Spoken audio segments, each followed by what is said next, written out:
All right, in this video, I'm going to show you guys how to change the digital lens. So first of all, let's get it on, turn it on. And what I mean by that is, a lot of times when you use these, you get this fisheye view, but you can change that. And the way you do it is you come down to this W, click on it, and that's going to give you your digital lens. Right now I have it on wide.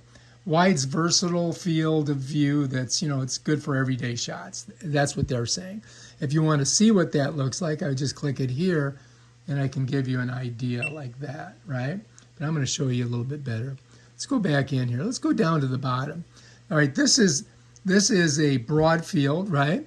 Then we can go up one, and this one's a little bit more of a broad field, but it's not a fisheye effect.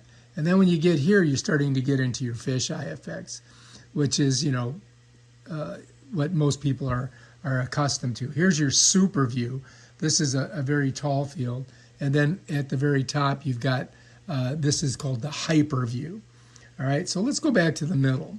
All right, now what I'm going to do is I'm going to show you guys what this looks like. Okay, you can see this is what I'm going to give you guys a chance to look at.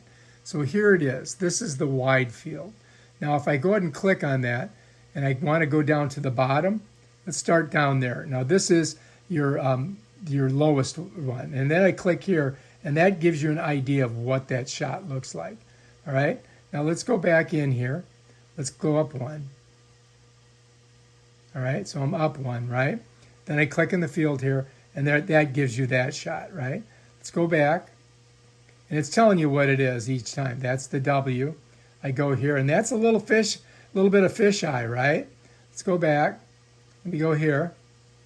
Click in the field, and it's even more. You're getting even a broader field. And let's go to the hyper field. All right, here we are. And you can see, look, how much it bends over here to the left and to the right. So that's super fisheye, right? That gives me the broadest field. But I think we're going to go back down to here, to the W, and just stick with that one. All right. And again, I'm just going to show you the bottom. You see, this is your bottom. See how it cuts it tighter. It's like it's a less wide shot. Let me go to this one again so you guys can see it again. It's a little bit bigger, but not so much. And then this is the Goldilocks in the middle with a little bit of fisheye. You see how it curves just a little bit on either side? But that's basically how you change that digital lens. All right, if you like this video, subscribe to my channel and check out my other awesome videos on stuff like this. Peace out.